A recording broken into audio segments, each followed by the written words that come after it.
अस्सलाम वालेकुम फ्रेंड्स, कैसे हैं आप सब? I'm sure all are fine. This is Mubashar Iqbal Chauhan, advocate high court and legal lecturer. हमारा आज का टॉपिक बहुत ज़्यादा इंटरेस्टिंग है किसी भी प्रॉपर्टी को लेकर कि आप किसी भी प्रॉपर्टी एदर वो मूवेबल है या इमूवेबल है उसको लेकर एक कॉन्ट्रैक्ट करते हैं। वैसे पहले मैंने कॉन्ट्रैक्ट का मुकम्मल एक लेक्चर अपलोड कर दिया था कि आपको कोई भी कॉन्ट्रैक्ट कैसे करना चाहिए और कौन से ऐसे 5 इसेंशियल्स हैं जो कॉन्ट्रैक्ट करते वक्त आपको अपने दिमाग में रखना चाहिए कि हमने ये 5 काम मुआहदा करते हुए नहीं करने, उनके अलावा हमने मुआहदा करना है। वो लेक्चर में अपलोड कर चुका हूँ, सो सब्सक्राइब द चैनल। तो अब अगर आपका मुआहदा कानूनी तौर के ऊपर हो जाता है और कोई एक पार्टी उसको परफॉर्म नहीं करती किसी भी प्रॉपर्टी को लेकर, प्रॉपर्टी मूवेबल है या इमूवेबल है। मूवेबल प्रॉपर्टी कौन सी हो सकती है? आपका मोबाइल फ़ोन, गाड़ी, बाइक, व्हाट्सएवर जो हरकत कर सकती है। और इमूवेबल प्रॉपर्टी कौन सी होती है? आपका प्लॉट, घर, शॉप, ऑफिस, व्हाटएवर, दरख्त वगैरह जो मूव नहीं कर सकते, ज़मीन के साथ जुड़े हुए हैं। तो ऐसा कोई भी आपका मुआहदा किसी पार्टी के साथ, किसी शख्स के साथ हो जाता है।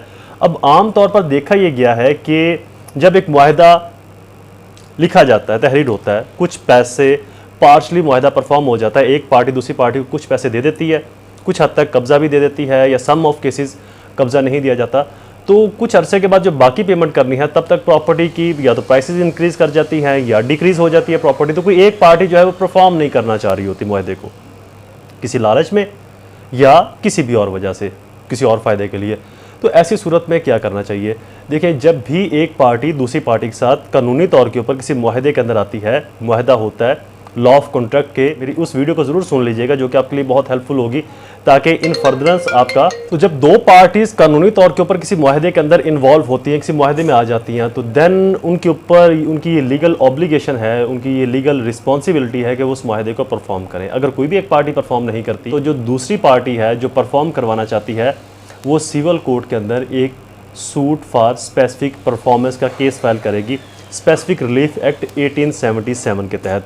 यहाँ पर एक चीज़ काबिल गौर है कि आपका ये दावा तभी आपकी फेवर में जाएगा जब आपने जो कॉन्ट्रैक्ट की ऑब्लिगेशंस हैं, जो कॉन्ट्रैक्ट की फुलफिलमेंट हैं, वो कंप्लीट आपने अकॉर्डिंग लॉ की हो, बियॉन्ड द लॉ आपने ना की हो। इसके लिए फिर से ज़हन नशीन करवा दूँ, मेरा वो जो लेक्चर है लॉ ऑफ कॉन्ट्रैक्ट का, उसको ज़रूर एक दफ़ा सुन लीजिएगा, वो आपके लिए बहुत हेल्पफुल होगा। तो सेक्शन 12 के तहत ये जो दावा फाइल किया जाएगा, case in which specific performance enforceable, यहाँ पर कुछ केसेस बताए गए हैं। इनके अलावा भी कुछ जजमेंट्स के थ्रू और डिफरेंट जो जर्नल लॉज हैं, जर्नल एनालिसिस हैं, उनके थ्रू भी उस दावे के अंदर चीज़ों को मेंशन किया जा सकता है या ओवरऑल चीज़ों को टैकल किया जा सकता है। When the act is agree to be done is in the performance wholly और पार्शली और अ ट्रस्ट, जब भी कोई एक्ट डन किया जाए उसको या तो कंप्लीट परफॉर्म कर दिया जाए या कुछ पार्ट परफॉर्म हो जाए या फिर वो ट्रस्ट बेस्ड चल रहा हो। जैसे कि मैंने आपको पहले बताया कि कब्जा दे दिया, कुछ पेमेंट अभी बाकी थी। अब मेरे इस केस के अंदर मेरी पार्टी ने कब्जा हैंड ओवर कर दिया, कुछ पेमेंट ले ली, कुछ अमाउंट बाकी थी, तो उन्होंने कहा जी हम 1-2 माह तक ये अमाउंट देकर अपने नाम पे ट्रांसफ़र करवा लेंगे। अब दूसरी पार्टी के पास कब्जा भी आ गया हाफ पेमेंट के अंदर, तो वो जो रहने का राइट है उसको एंजॉय करने लग गए। अब वो टाल मटोल से काम ले रहे हैं कि जी आज देते हैं, कल देते हैं, परसों देते हैं। इस तरीके से उन्होंने जो टाइम लिमिट था उससे आगे ले गए। तो हमने स्पेसिफिक परफॉर्मेंस का केस फाइल किया, ना सिर्फ जो हमारी रिमेनिंग अमाउंट थी वो ली, 1 माह के बाद जो उन्होंने 6-7 माह का टाइम वेस्ट किया और हमें केस करना पड़ा, उस केस के जो एक्सपेंस थे वो भी हमने लिए। और 7 माह ऊपर जो उन्होंने जानबूझकर फ्रॉडुलेंटली जो गुजारे 7 माह, तो उस पैसे को जो उन्होंने अपने इस्तेमाल में रखा, यूटिलाइजेशन की, उसके ऊपर जितना प्रॉफिट था वो प्रॉफिट भी कोर्ट ने हमें दिलवाया। तो ऐसा कोई भी मुआहदा जिसको दो पार्टीज एग्री कर ले डन करने के लिए, मुकम्मल तौर पर या कुछ पार्ट उसका परफॉर्म हो जाए या ट्रस्ट बेस वो मुआहदा चल रहा हो, when there existing no standard of ascertaining the actual damages cause of non performance, जब नॉन परफॉर्मेंस की सूरत में कोई एक्चुअल डैमेजेस तय ना किए गए हों। जैसे कि मैंने अभी आपको मुआहदा बताया, यहाँ पर ट्रस्ट बेस था कि जी 1 माह बाद पेमेंट मिल जाएगी, लेकिन पेमेंट उन्होंने 7-8 माह लगा दी, वो भी कोर्ट का फैसला आने के बाद दी। तो ऐसी टर्म्स एंड कंडीशन जहाँ पर नॉन परफॉर्मेंस की सूरत के अंदर कोई चीज़ ऐसी तय नहीं की गई, तो वहाँ पर भी आप कोर्ट से रजू कर सकते हैं। When the act is agree to be done in such that pecuniary compensation for its non-performance would not afford adequate relief। अब ये बहुत ही ज़्यादा हेल्पफुल है उस शख्स के लिए जिसकी फेवर के अंदर परफॉर्म होना था लेकिन मुआहदा परफॉर्म नहीं हुआ।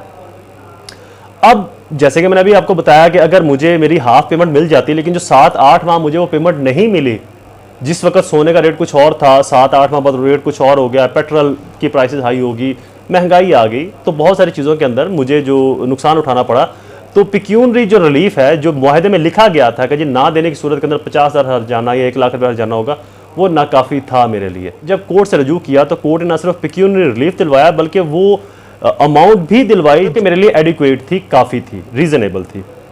When it is probable that pecuniary compensation not be got for the non-performance of the act agree to be done, pecuniary compensation की सूरत के अंदर तो ये कुछ ऐसे सेक्शंस हैं लॉ के, जब आप एक कानूनी मुआहदे की तामील करते हैं, उसकी तकमील मुख्तस करवाना चाहते हैं, एक पार्टी नहीं कर रही, तो आप कोर्ट से रजू करके specific performance, suit for specific performance, specific relief act 1877 के तहत फाइल करते हैं। मैं यहाँ पर एक और चीज़ की एडिशन कर दूँ कि आमतौर पर जो हम स्टे एप्लीकेशन लगाते हैं या स्टे का दावा करते हैं, तो वो स्टे भी हम स्पेसिफिक रिलीफ एक्ट के तहत ही लेते हैं। इसी लॉ में मैंडेटरी, परपेचुअल और इंटरम स्टे या इंटरम इंजेक्शन के बारे में डिटेल से उनकी डेफिनेशन को बताया गया।